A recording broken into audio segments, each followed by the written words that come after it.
రాష్ట్ర వ్యాప్తంగా సంచలనం సృష్టించింది. బండి సంజయ్ కొడుకు మీదైన కేసు, పోక్సో కేసు. అయితే దీంట్లో బండి సంజయ్ చేయాల్సింది ఏముందే, ఆయన ఏం చేయాల్సి ఉండే, ఏం చేస్తున్నాడు అన్నింటి గురించి మాట్లాడదాం. దానికంటే ముందు ఛానల్ని చూస్తున్న ప్రతి ఒక్కరు కూడా ఛానల్ని సబ్స్క్రైబ్ చేసుకోరి. చాలామంది వీడియోలు చూస్తున్నారు, ఛానల్ని సబ్స్క్రైబ్ చేసుకుంటలేరు. ఛానల్ని సబ్స్క్రైబ్ చేసుకోరి. బండి సంజయ్ కొడుకు మీద 8వ తారీఖు రోజు పేట్ బషీర్బాగ్ పిఎస్లా పోక్సో కేసు ఫైల్ అయింది. అయితే ఆ కేసు పెట్టడానికి ముందు కూడా చాలా ఇష్యూ జరిగింది. సాయంత్రం పోయి పోలీస్ స్టేషన్లో కూర్చుంటే వాళ్ళు రాత్రికి ఎప్పటికో కంప్లైంట్ తీసుకున్నారట. అది కూడా ఏంది, మా దగ్గర అన్ని ఆధారాలు ఉన్నాయి, మీరు కేసు పెట్టకపోతే మేము కోర్టుకు పోతామని బాధిత కుటుంబం చెప్పిన తర్వాత కేసు తీసుకున్నారట. ఎందుకంటే వాళ్ళ దగ్గర అన్ని ఆధారాలు ఉన్నాయి కాబట్టి పోక్సో కేసు పెట్టిరు. ఇది 8వ తారీఖు రోజు రాత్రిలో బాధిత కుటుంబం పెట్టిన కేసు. అయితే 8వ తారీఖు రోజే ఇంకొక కేసు కూడా మనకి కనిపిస్తుంది, హనీ ట్రాప్. ఇది ఎవరు పెట్టింది? బండి భగీరథ్ కరీంనగర్ పోలీస్ స్టేషన్లో పెట్టిండు హనీ ట్రాప్. నన్ను ట్రాప్ చేసిర్రు, ఒక ఫ్యామిలీ ట్రాప్ చేసి నన్ను 5 కోట్లు ఇవ్వాలని డిమాండ్ చేసిర్రు. వాళ్ళకి నేను 50,000 ఇచ్చిన. ఆ ఫ్యామిలీ నాకు తెలుసు, మేము వాళ్ళతో కలిసి గుళ్ళలకు పోయినా, అరుణాచలం పోయినా, తిరుపతి పోయినా, ఇంకొక దగ్గరికి పోయినా నన్ను ట్రాప్ చేసిర్రు వీళ్ళు అనేది ఆయన ఇచ్చిన కేసు. అయితే ఇద్దరి దాంట్లో ఉన్నది ఒక్కసారి చూద్దాం మనం.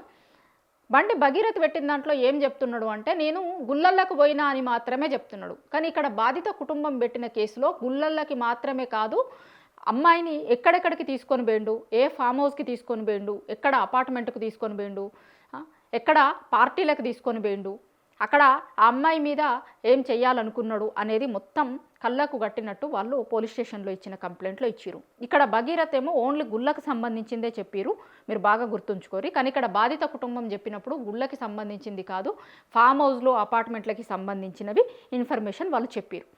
భగీరథ్ మాత్రం దీన్ని చెప్పలేదు. అంటే ఓన్లీ గుళ్ళకి మాత్రమే పోయినా, నేను కామన్ ఫ్రెండ్స్ ద్వారా పరిచయమైన వ్యక్తి అని ఆయనే చెప్తున్నాడు. ఇంకొక దిక్కు ఆయనే ఏం చెప్తున్నాడు, నన్ను డబ్బులు డిమాండ్ చేసిర్రు అని చెప్తుంటే 50,000 ఇచ్చిన అని చెప్తున్నారు. ఒకసారి ఇద్దరి కుటుంబ నేపథ్యం చూసినప్పుడు 50,000 అనేటువంటి దాంట్లో అక్కడే బండి భగీరథ్ దొరికిపోయిండు. చాలామంది వాళ్ళు ఏమంటున్నారంటే, ఎందుకంటే ఆ ఫ్యామిలీ 50,000 కోసం 50,000 తీసుకునే ఫ్యామిలీగా కనిపిస్తలేదు అని నిన్న నుంచి ఎఫ్ఐఆర్ వచ్చిన తర్వాత ఆ ఫ్యామిలీ బ్యాక్గ్రౌండ్ని చెక్ చేస్తున్నటువంటి ప్రతి ఒక్కరికి కనిపిస్తుంది. అది వాళ్ళకి చాలా పెద్ద కంపెనీలు ఉన్నాయని, 100 కోట్ల ఆస్తులు ఉన్నాయని ఇవన్నీ బయటకు వస్తున్నాయి నిన్నటి నుంచి. బండి భగీరథ్ ఇచ్చే 50,000 కోసం బ్లాక్మెయిల్ చేసే స్థితిలో వాళ్ళు లేరు, వాళ్ళు వెల్ సెటిల్డ్ అని అందరూ చెప్తున్నారు. ఇక భగీరథ్ చెప్పిన దాంట్లోనే, ఆయన ఇచ్చినటువంటి స్టేట్మెంట్లోనే మాకు పరిచయం ఉంది అని చెప్తున్నాడు. ఇక్కడ ఇంకొకటి ఏమంటే, హనీ ట్రాప్ అనే విషయాన్ని భగీరథ్కి సంబంధించిన మనుషులు వీళ్ళు బయటకు తీసుకొస్తున్నారు. కానీ అమ్మాయి తరపున వాళ్ళు చెప్తున్న విషయం ఏముంది అంటే, ఫస్ట్ కాంటాక్ట్లోకి వచ్చింది భగీరథ్ అనే విషయం చెప్తారు. నిజంగా హనీ ట్రాప్ అనేది ఉన్నట్లయితే ఇందులో ఫస్ట్ కాంటాక్ట్ చేసింది అమ్మాయి చేసి ఉండాలి. కానీ ఇక్కడ భగీరథే ముందు అమ్మాయితో కాంటాక్ట్లోకి పోయిండు, పరిచయం పెంచుకున్నాడు. పెంచుకున్న తర్వాత ఆ అమ్మాయి మీద అఘాయిత్యం చేసిండు అనేది వాళ్ళ ఫ్యామిలీ మెంబర్స్ చెప్తుంది. దాని తర్వాత ఆమె సూసైడ్ చేసుకునే ప్రయత్నం చేసింది 2 సార్లు. ఎమోషనల్గా చాలా వీక్ అయిపోయింది నా బిడ్డ అనేది ఆ బాధిత కుటుంబం వాళ్ళందరూ చెప్తున్నారు. పేట్ బషీర్బాగ్ పిఎస్లో కంప్లైంట్ చేసిరు. ఇక్కడ భగీరథ్ ఒప్పుకుంటున్నాయి కొన్ని ఉన్నాయి చూసిరా, ఆయన నాకు ఆల్రెడీ పరిచయం వీళ్ళు అని చెప్తున్నాడు. ఇంకా ఫస్ట్ ఈయనే కాంటాక్ట్ అయ్యిండు, దాంట్లో హనీ ట్రాప్ అనే విషయం ఎక్కడుంది? ఇంకొకటి, భగీరథ్ మీద రావడం ఇట్లాంటి కాంట్రవర్సీస్ ఇవాళ కొత్త కాదు. సరే దీంతో ఆగుతుంది అని కూడా చాలామంది అనుకుంటలేరు. అదే బీజేపీలో ఉన్నటువంటి చాలామంది కూడా ఇది చివరిది అవుతుంది, దీంతో ఆగిపోతుంది అని కూడా అనుకుంటలేరు. ఎందుకంటే గతంలో ఇట్లాంటివి చాలా ఉన్నాయి ఆయనకి. గతంలో అంతకుముందు ఆయన చదివే యూనివర్సిటీలో కొంతమంది పిల్లల్ని కొట్టినవి, ర్యాగింగ్ చేసినవి, అట్లాంటి వీడియోలు కూడా బయటకు వచ్చినాయి. పైగా ఆ వీడియోలను వాళ్ళే తీయించుకొని బయట సర్క్యులేట్ చేసిర్రు అనేది కూడా మనం చూసినాం గతంలో. ఇక నిన్న మొన్నటి నుంచి ఈ పోక్సో కేసు బయటకు వచ్చినప్పటి నుంచి ఇంకా చాలా వీడియోలు బయటకు వస్తున్నాయి. ఆయన పార్టీలలో ఉన్నటువంటి ఫోటోలు, ఇంకా చాలా రకాలైనటువంటి ఫోటోలు, వీడియోలు, కాల్స్ ఇవన్నీ కూడా బయటకు వస్తున్నాయి. ఇదంతా బయటకు వస్తుంది, జరుగుతుందంతా చూస్తున్నాం మనం ఇప్పుడు. అయితే బండి సంజయ్ దీంట్లో మొత్తంలో ఏం చేయాల్సింది ఉండే అంటే, ఒక కొడుకు మీద పోక్సో లాంటి కేసు వచ్చినప్పుడు, ఆ బాధిత కుటుంబం వచ్చి చెప్తున్నప్పుడు బండి సంజయ్కి నిజంగా నిబద్ధత ఉంటే బండి సంజయ్ కొడుకుని తీసుకొని పోయి పోలీస్ స్టేషన్లో పోలీసులకు అప్పగించి ప్రాపర్ విచారణ చేయండి. దీంట్లో అధికారంకి తలొగ్గాల్సినటువంటి పరిస్థితి లేదు, వద్దు, మీరు ప్రాపర్గా విచారణ చేయండి, నిజాలు ఏందో తేల్చండి అని బండి సంజయ్ వాళ్ళ కొడుకుని తీసుకొని పోయి పోలీస్ స్టేషన్లో అప్పగిస్తే ఒకలాగుంటుండే. కానీ అది చెయ్యకపోగా బండి సంజయ్ బాధిత కుటుంబాన్ని బెదిరించే ప్రయత్నం చేసిండు అనేదే ఇప్పుడు జరుగుతున్న చర్చ కాదు. వాళ్ళు పోలీస్ స్టేషన్లో ఇచ్చిన కంప్లైంట్లో చాలా క్లారిటీగా చెప్పారు. వీళ్ళు కేసు పెడతాము అని తెలిసిన వెంటనే వాళ్ళ మధ్యలో ఒక అతను మధ్యవర్తిత్వం జరిపి బండి సంజయ్ ఇంటికి తీసుకొని పోయి అక్కడ మధ్యవర్తిత్వం జరిపే ప్రయత్నం చేసిరు. మీరు ఇడిచిపెట్టి పోండి వాళ్ళ కొడుకుని అని, లేకపోతే ఇంకొకటి మీరు పోకపోతే కేసు ఫైల్ చేయాలనో ఇంకొకటి చూస్తే మిమ్మల్ని ఉండనీయము అని ఆయనకున్నటువంటి రాజకీయ పలుకుబడి మొత్తం ఉంటుంది వెనకాల అని ఆయన పలుకుబడిని ఉపయోగించి బెదిరించే ప్రయత్నం చేసిండు అనేది బాధిత కుటుంబ సభ్యులు చెప్తున్నారు.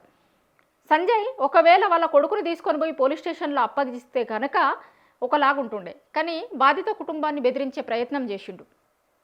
ఒకవేళ అది కనుక చేసుంటే, లేకపోతే ఇంకొకటి కూడా చేసి ఉండొచ్చు. బండి సంజయ్ ఆరోపణలు ఎదుర్కొంటున్నటువంటి వ్యక్తిగా నేను ఆయన పదవిలో ఉన్నప్పుడు బాధిత కుటుంబానికి ప్రాపర్ న్యాయం జరగదు కాబట్టి అయినంతటైనా ఆయన పదవి నుంచి తప్పుకొని నేను నా పదవి నుంచి కొన్ని రోజులు పక్కకు ఉంటా, మీరు పోలీసులందరూ కూడా ప్రాపర్గా ఇన్వెస్టిగేషన్ చెయ్యండి, నేను నాకున్నటువంటి పదవి ఇన్వెస్టిగేషన్కి అడ్డుగా ఉండకూడదు, నేను నా పదవిని కొన్ని రోజులు దూరంగా ఉంటున్నా అనేటువంటి మాటలు కనుక బండి సంజయ్ మాట్లాడుంటే ఇవాళ చాలా గొప్పోడిగా రాజకీయాలలో చాలా పరిణతి చెందినటువంటి నాయకుడిగా కనిపించేటోడు. కానీ బండి సంజయ్ని మనం ఎప్పుడు చూసినా కూడా పరిణతి చెందినటువంటి రాజకీయ నాయకుడుగా కనిపించాడు. గతంలో ఆయన మాట్లాడిన మాటలు కావచ్చు, మొన్న కరీంనగర్లో ఒక జ్యువెలర్స్కి సంబంధించిన దొంగతనం తర్వాత కేటీఆర్ మాట్లాడిన తర్వాత ఆయన మాట్లాడిన మాటలు ఇంకా బండి సంజయ్ ఎట్లా ఉంటాడు, ఎట్లా మాట్లాడతాడు అనేదాన్ని ఆ రోజు ఆయన మాట్లాడిన మాటలు తెలంగాణ సమాజం అంతా కూడా చూసింది. అట్లాంటి సంజయ్ దగ్గర నుంచి ఇట్లాంటి రాజకీయాలని ఎక్స్పెక్ట్ చేయలేము, చాలా ట్రాన్స్పరెంట్ రాజకీయాలని ఎక్స్పెక్ట్ చేయలేము అనేది తెలంగాణ సమాజం అనుకుంటుంది. ఆయన నిజంగానే తీసుకొని పోయి కొడుకును పోలీసులకు అప్పగిస్తే వేరేలాగా ఉంటుండే. కానీ పైగా కేసుని డైల్యూట్ చేసే ప్రయత్నం చేసిండు. ఆయన పదవిని రాజకీయాన్ని అన్నింటినీ అడ్డు పెట్టుకొని బాధిత కుటుంబాన్ని భయపెట్టేటువంటి ప్రయత్నం చేసిండు అనేది ఇవాళ వాళ్ళు పోలీస్ స్టేషన్లో ఇచ్చినటువంటి కంప్లైంట్లో ఉంది చాలా క్లారిటీగా. సో సంజయ్ అది చేస్తే బాగుంటుండే కానీ అది కాకుండా ఇది చేసిండు అనే చర్చ ఇంకొక వైపు. ఇప్పటికైతే ప్రభుత్వం ఎట్టకేలకు స్పందించినట్లుగా దీని మీద విచారణ చేయాలని, సిట్టేస్తున్నామని చాలా రకరకాల ప్రకటనలు చేసింది ప్రభుత్వం. మరి ప్రకటనలకే పరిమితం అవుతుందా, లేకపోతే ఈ కేసు ఇన్వెస్టిగేషన్ ప్రాపర్గా జరుగుతుందా, బండి భగీరథ్ని అరెస్ట్ చేస్తారా, ఈ కేసుని ఏ వైపుగా మలుపులు తిరగబోతోంది, ఏం జరగబోతోంది? ఎందుకంటే చాలా హై ప్రొఫైల్ కేసు కాబట్టి దీంట్లో ఎక్కడికక్కడ మీడియాని మేనేజ్ చేసేటువంటి ప్రయత్నం కావచ్చు, రాజకీయ నాయకుల్ని మేనేజ్ చేసేటువంటి ప్రయత్నం కావచ్చు జరుగుతూనే ఉంది కంటిన్యూగా అనేది మనకి నిన్నటి నుంచి చూస్తున్నప్పుడు అర్థమవుతుంది. సో ఇంత మేనేజ్ చేస్తున్నటువంటి ఇష్యూలో ప్రాపర్ ఇన్వెస్టిగేషన్ జరిగే అవకాశం తక్కువ ఉంటుంది అనేటువంటిది తెలంగాణలో ఉన్నటువంటి చాలామంది అభిప్రాయపడుతున్నారు. చాలామంది మహిళల తరపున కొట్లాడేటువంటి, మహిళల తరపున పోరాడేటువంటి సంఘాలకి సంబంధించినటువంటి వాళ్ళు కూడా వాళ్ళ నాన్న ఒక పవర్ఫుల్ పొజిషన్లో ఉన్నప్పుడు బాధితురాలకి న్యాయం ఎట్లా జరుగుతుంది అనేటువంటిది అందరూ అడిగేటువంటి ప్రశ్న. అన్ని చేతులు బండి సంజయ్ వైపు చూపిస్తున్నాయి, అన్ని వేళ్ళు బండి సంజయ్ వైపు చూపిస్తున్నాయి. సో ప్రభుత్వం ఎట్లా స్పందిస్తుంది, ప్రాపర్ ఇన్వెస్టిగేషన్ చేస్తుందా, నిజంగా బండి భగీరథ్ని అరెస్ట్ చేస్తారా, బాధిత మహిళకి న్యాయం జరుగుతుందా, అసలు ఈ కేసు ఎటువైపు మలుపులు తిరగబోతోంది అనేటువంటిది ఇప్పుడు ఇంట్రెస్ట్గా మారింది.